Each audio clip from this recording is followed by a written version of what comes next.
So I know there's a lot of talk already about Transformers, and a lot of people are watching the Transformers franchise closely because, unfortunately, the last big budget movie, Rise of the Beast, did not do so well. In fact, it was very much a flop for Hasbro on that, and the studios and everybody that put the money in it thereof. And of course, when that happens and there's a loss, that loss carries over to a lot of other things within the companies that got that loss.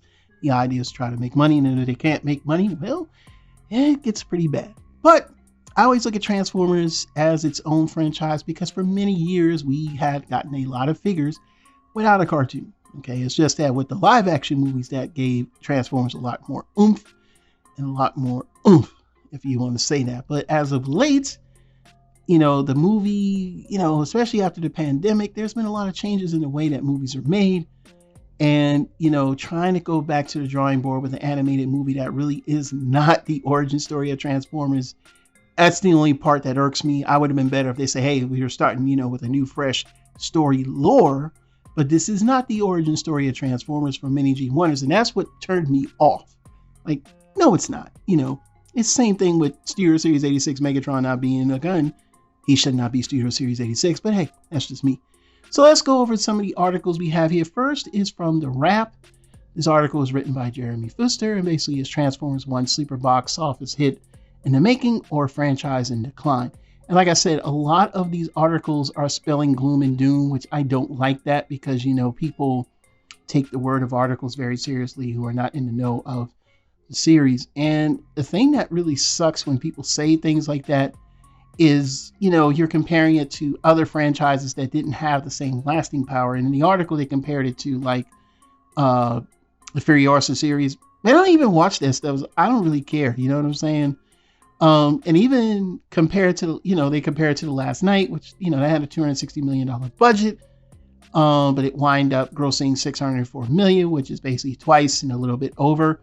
So it didn't do 3 times as it should, because that's usually what you will see.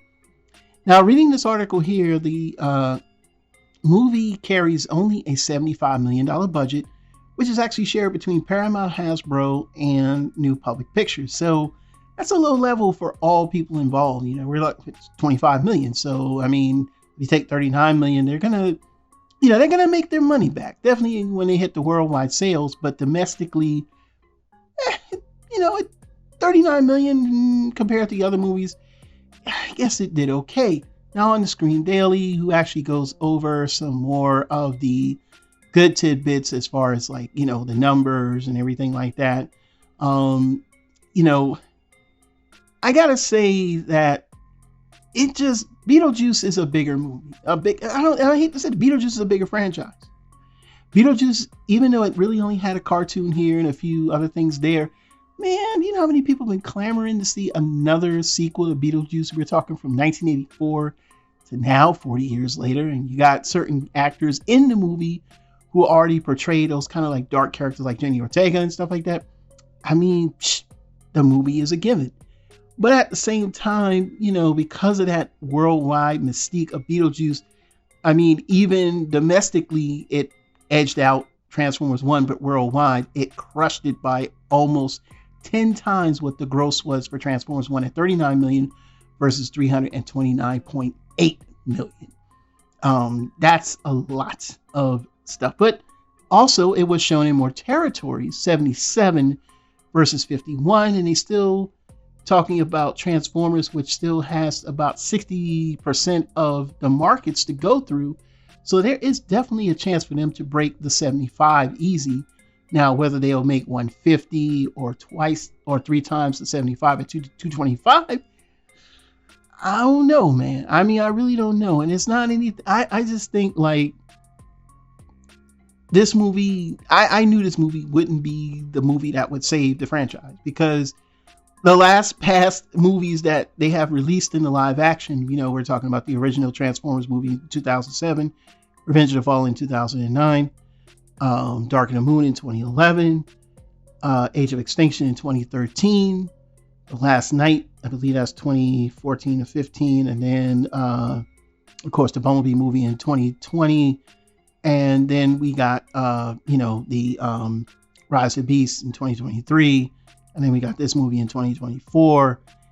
And, you know, the live action movies really do have made a lot more money than this movie did, except for one movie that actually made less than what this movie has done. Now, starting with Rise of the Beast, there was a strong chance that the movie would do pretty good with a 60.5 million box office open, narrowly beating out Spider-Man Across the Spider-Verse.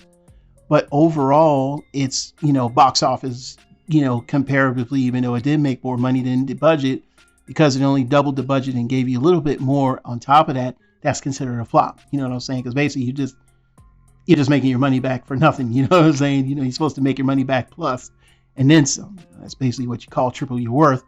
You know, a lot of people don't really understand that. So, I mean, when you look at this, at Rise of the Beast, I mean, I you know, that's coming off the heels of the pandemic. There's a whole different way of doing movies now. Everything is, you know, partly people going to the movies. Movies are expensive to go to. The other part is streaming, and a lot of people got used to that, you know, where they stream the movies, you know, just like at the movie theater, but on the, you know, on your TV. Now, the Bumblebee movie, I believe its opening day was like little over $21 million. The budget was 135, and they made 468 million. So if you take 135, multiply that times, you know, 3, they pretty much made that. You know what I'm saying? That's pretty much, you know, what they made. They made that. They pretty much came close to that, because I think times 3 would be almost 500 million, 468 worldwide. I mean, yeah, they pretty much got close to that. So I would say it's not better than, but it's much more of a success than Rise of the Beast.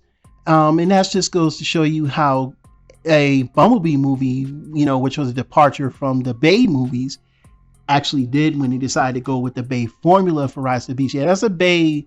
Rise of the Beast is a Bay-centric movie, even though Bumblebee is too, but it had more of that, you know, homely feel to it.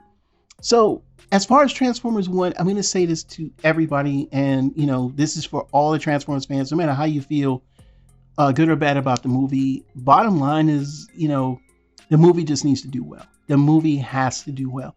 Is the franchise hanging on this? Probably, considering Hasbro's money problems, and then on top of that, them really just coming out of, I think, the red. I think they actually hit the black to the point where now they took the bull spot from Mattel, and Mattel is now in their spot. Yeah, those stock prices are just out of this world, you know, compared to what's going on with Mattel versus what's going on with Hasbro now.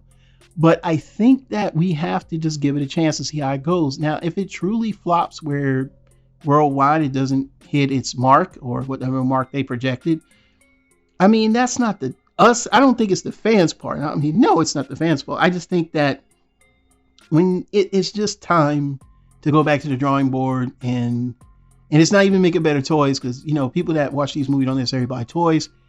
They need to go back, test market, research, find out what the people really want out of Transformers, both the fans and those casuals and the ones that just would like to just go to movies and watch a good movie. So what are your thoughts? Leave them down in the comments below. This is Super Robot Ed, bringing more news and reviews to them. We'll see you soon. Bye-bye.